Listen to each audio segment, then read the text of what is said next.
Um, Morning's an interesting morning. To be honest with you, I've got a lot of emotions going through me.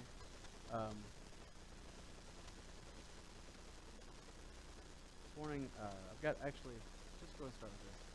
I've got two pictures of two guys. One on the right, yeah, that's my right. One on the right is Josh Knapp. That is Savannah's brother. He's going off to boot camp today. He is going to be a Marine, hopefully. He can make it through it. The one on the left is Trent, no Vicky. He might as well be a brother to Savannah. He's leaving next week. He's going to the Navy. There's one more person I didn't get a picture of. His name's Tegan Blackwell, I believe. He's actually going today with Josh, their buddies, and they're both going to the Marines. So the reason I tell you that, you might think, well, they have no correlation to you. Well, they do. All three of these boys grew up in the church, my home church, and it's amazing to see pictures of them now and looking back then. You know, and I was looking at some statistics last night, Armed Force, and looking at different just rates of, honestly,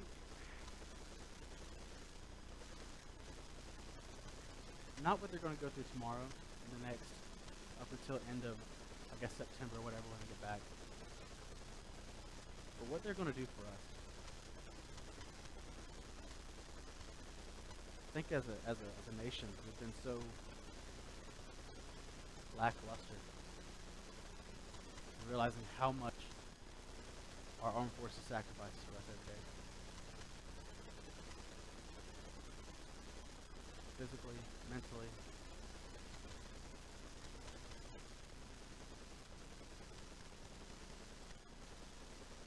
I want to take a second to pray for them. I'm going to pray for armed forces. Just pray for this country. Is that okay? Let's pray for them. Father, today is a very important day. Everybody's getting on the bus. So happy we're talking about decisions today, and that decision to serve, give their life, possibly, or at least give certain many years to this country, for us, for our freedom. Something we take for granted every day. Father, I want to ask for protection over this nation and over our armed forces, Father. Men and women who are serving, keep us safe. Father, we love you. We thank you, praise you. And Father, thank this time you've given us to talk about you. In Jesus Christ, we pray. Amen. All right. Now that's over with, I can stop crying. Decisions we make today determine stories we tell. We're in this Divine Direction series, and today I was given a topic, and I don't really know why. I looked at Mark, and I was like, Mark, I'm pretty sure I'm the most, or at least, qualified person for this job. There's something going on here. He goes, you're going to speak about wisdom. Me speaking wisdom to an older generation. That's crazy. But I was like, okay, sure, I'll tackle it. Why not, right? So, so that's that. So I started doing some research, and I'll start with some statistics first. This is kind of crazy. Did y'all know that we make 226 decisions about food per day? Just food. Just food. 226 decisions on food a day, yes. Some of those are conscious, some of those are subconscious. That's crazy, right? And the next one's even crazier. We make 35,000 remotely conscious decisions a day. 35,000. That's a lot. You know, in truth, a lot of times we don't necessarily recognize that we do it, but sometimes it's something as simple as, do I want to avoid the traffic and go this way? Or maybe it's, do I run that red light? You know, like maybe it's, I probably should stop so I don't get a ticket, right? Like, there's so many different things. From what to wear, to what you're going to do, when you're going to do it, to what you eat. Decisions are so important. And we make so many every day. I'll give you a quick story. So me, my dad, and a gentleman named JP. JP helped Dad out a lot. And we were at, we called Old Home Place, a place that I used to live at when I was a really young kid. Dad had that place for like 50 years, the family had it for like 100. He had it for 30. Anyways, point being, it needed a lot of work at the time. And so, me, JP, and Dad, we all get under this grapevine. We're starting to pull out the weeds and trying to trim a few things because it's just overgrown. It needed work.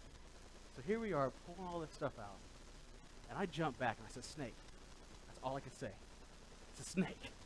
And Dad and JP look at me like, there's no snake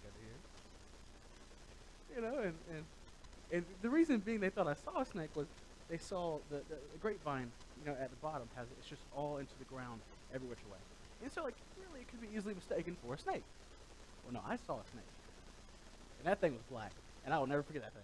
That thing was big. And so I backed up. I'm not going back in there. I'm not doing it. No, you can do it. I'm not. And so they're under there working. And JP screamed at the top of his lungs.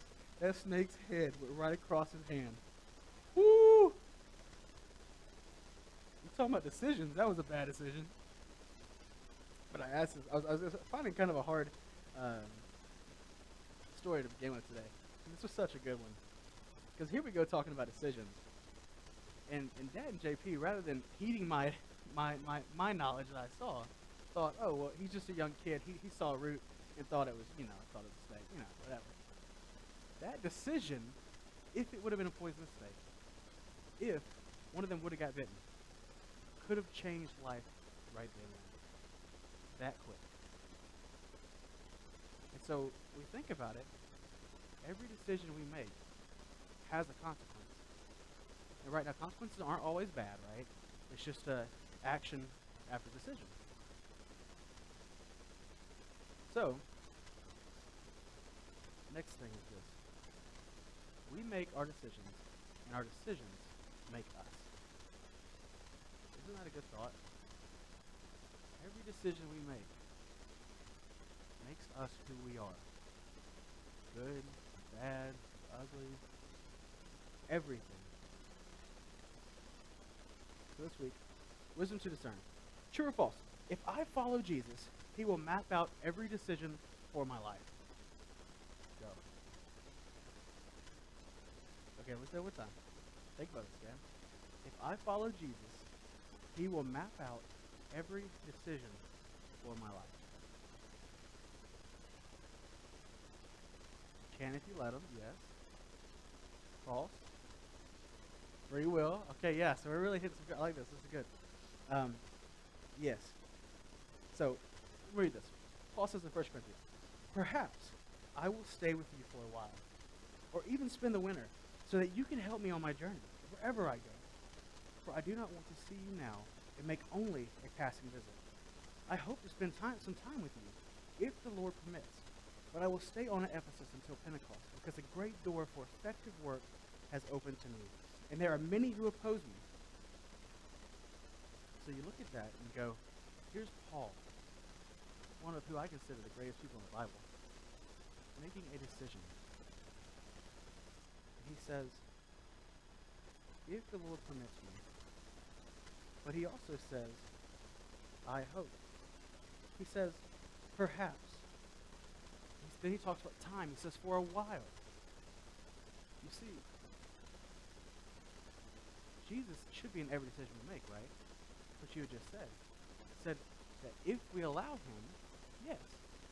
But the beauty of that is that we have that free will to say, right? Free will to say, well, I don't know about that. He gives us this opportunity to make a decision using wisdom. We'll get to wisdom in a second, but let's talk about the decision making here. So does he map out every decision for our life? I personally think the answer is no. I think he gives us divine direction, right? That's what the series is about. He gives divine direction. He says, okay, I'll close a few of these things, I'll close a few of these doors, and I'll make the path easier. He says, if you'll let me.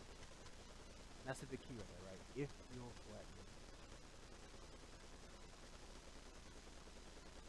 In Proverbs written, getting wisdom is the wisest thing you can do. And whatever else you do, develop good judgment.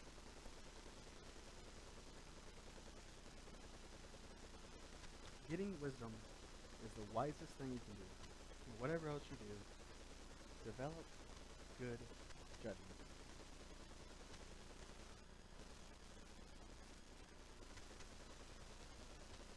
How do I get wisdom to discern whether it's part of God's plan or something I must decide? This is what we're talking about. Read it one more time. How do I get wisdom to discern whether it's part of God's plan or something I must do? Or I must decide to. There's three of these. This is going to be kind of the main subject of this morning. There's three of this. Walk, ask, and decide. See, in life, we're not just given everything off the bat already. There's so much as we go through time, as we go through life, we either have to get on our own, find out from someone, and most importantly, ask God. So the walk, I like this right here. It says, in Proverbs it says, walk with the wise and become wise. For a companion of fools suffers harm. You know how many times my dad told me this when I was a kid? Oh my goodness. He said, son, hey, let me give you a PG version of this. He said, son, if you mess with poo, you're going to get some on you. Right? that was Dad's favorite quote to me and favorite statement to me. He said, son, if you mess with poo, you're going to get some on you. You can fill it however you like to fill that in, but you get what he was saying. And the whole idea was, if you're messing with these other people, whoever it may be, adults, children, whatever, if you're messing with them, they're doing the wrong thing. So you're going to be just as blamed for as anybody else. It's almost impossible to live the right life when you have the wrong friends. There's such an influence to us. This idea of walking in life, and how we have to pick our friends wisely.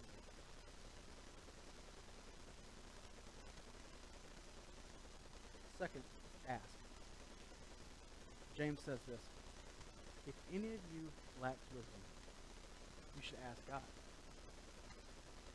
who gives generously to all without finding fault, and it will be given to you.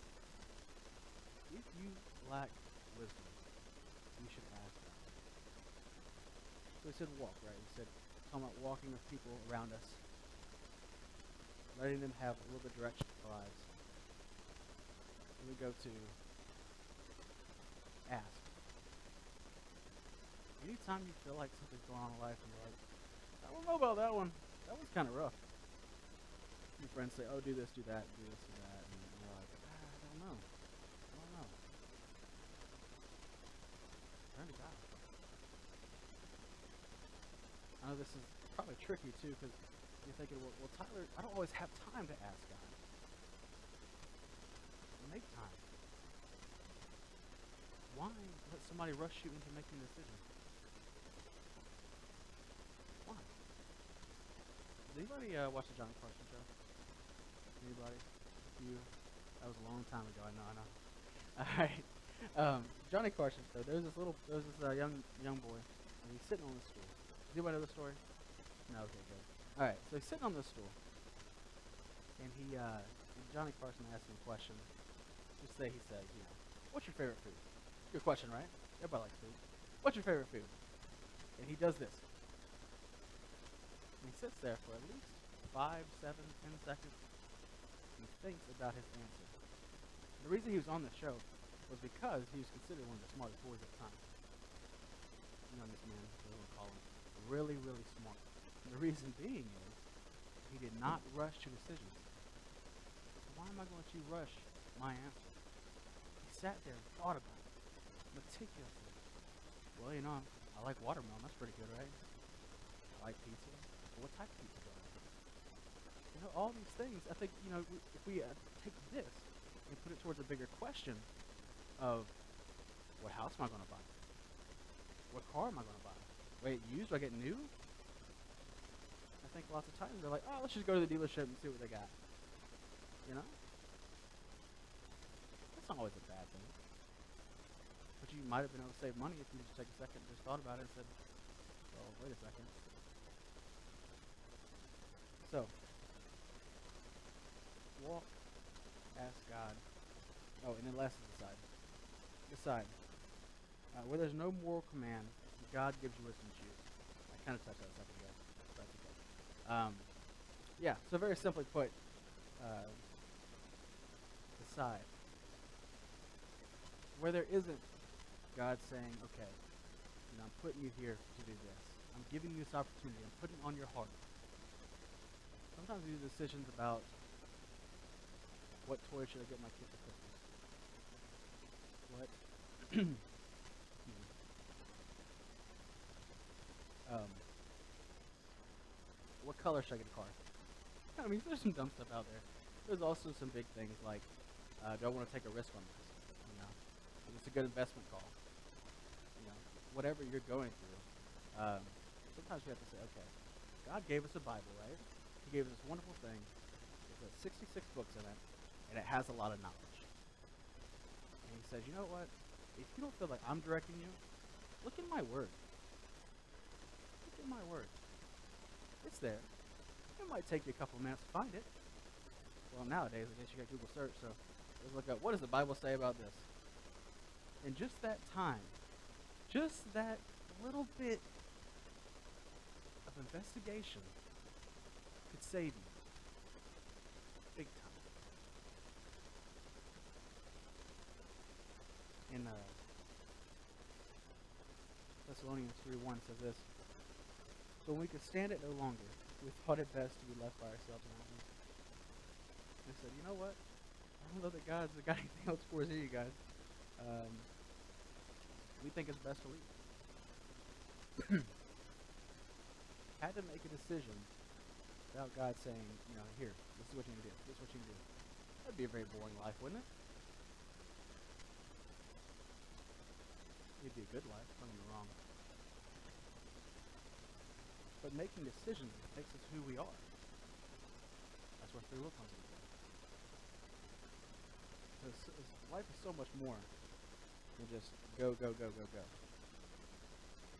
The fulfillment of life is in the decisions we make. Using this wisdom that God said, okay, here you go. I've given you all these outlets. You have good friends. You have me. And you have my word. I've given you all the tools you need to live life. I'm not going to make you do something. Choose that for yourself. Choose to serve me in everything that you do.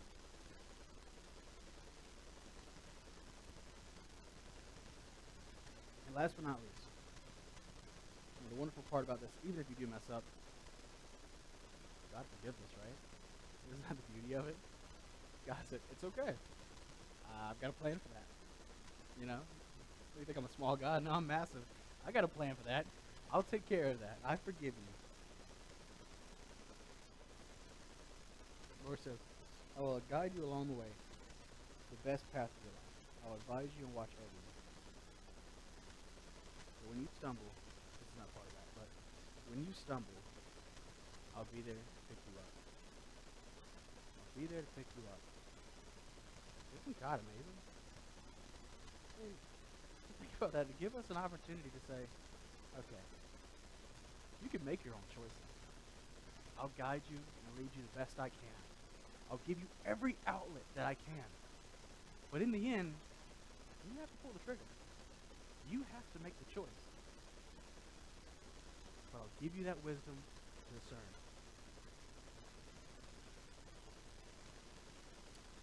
Walk, ask, decide. got a little bit of time left, really a bunch of time left. That's quick. Um, that's a good lunchtime right there. I'll beat everybody out. I wanna I wanna get on a different topic for a second here. And oh, this thing's like, ooh, look at like a bouncy seat. Getting off that thing, that scares me. All right, moving on.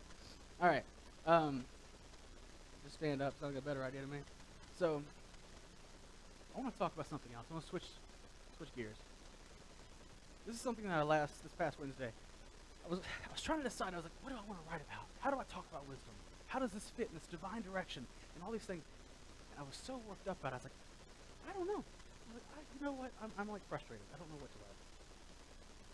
And so I went into the youth room Wednesday night. Kids got there, and I said, okay, you guys, you're going to help me write my sermon. That's what I did. I was like, what better opportunity than to try to mix a little bit of the youth and a little bit of the adults and say, okay, what do we talk about? And one of the questions I had for them, and we ended up talking about like the whole entire time.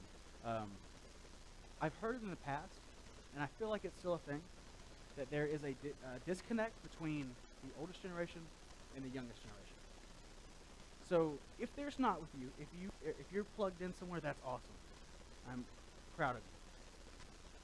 But if you're not, I want to at least give you encouragement, if that's okay.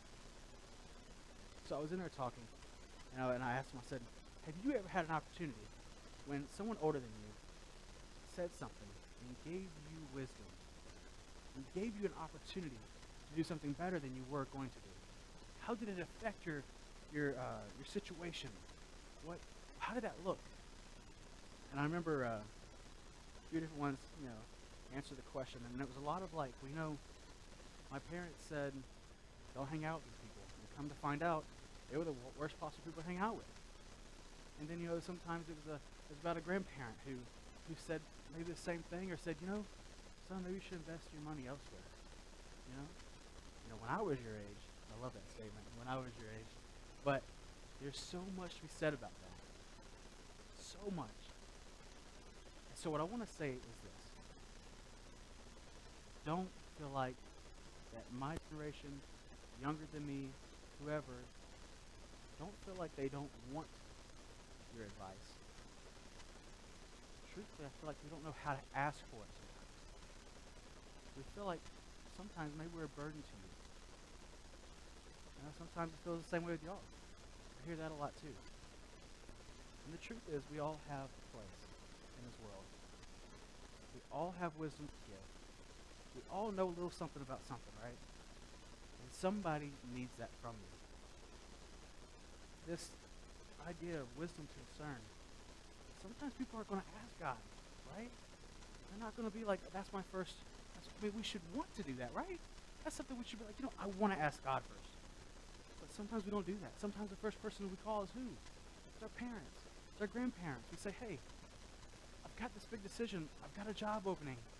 And I'll get paid more, but I'll lose this other job. It might not be as stable. I don't know what to do. All we're asking, all they're asking, all you're asking is for a little help, for some advice, some encouragement. And like I said, if you're doing this, that is awesome. But I feel like you can do better. There's always room for improvement, right? So anyways, so one more time we wrap up. Band, do you want to come back up? It's time for that? Yeah, let's go and do that. Oh, come on, it's okay. Yeah. Just call me. So, walk, ask, decide. Get back to that one more time to finish up. Walk with wise people. Ask God for wisdom. He loves giving it. And then last but not least, decide. Where you feel like God is not giving you an answer for what said topic, use the Bible. Use those wonderful people around you. Use your parents. Use your grandparents. Use whoever you have. Sometimes your son might save you from getting bit from a snake under a grapevine. You know what I mean? wisdom's a good thing, and it comes in all shapes and sizes. So, with that being said, I'd like to pray. And then Dan will take us out. Sound good? Good. Father, thank you for this wonderful time you've given us. What an opportunity to talk about you, talk about life, discernment, wisdom, all of these wonderful things, so that we can live a better life for you, Father. Father, we love you, thank you, and praise you. Jesus Christ, I pray. Amen.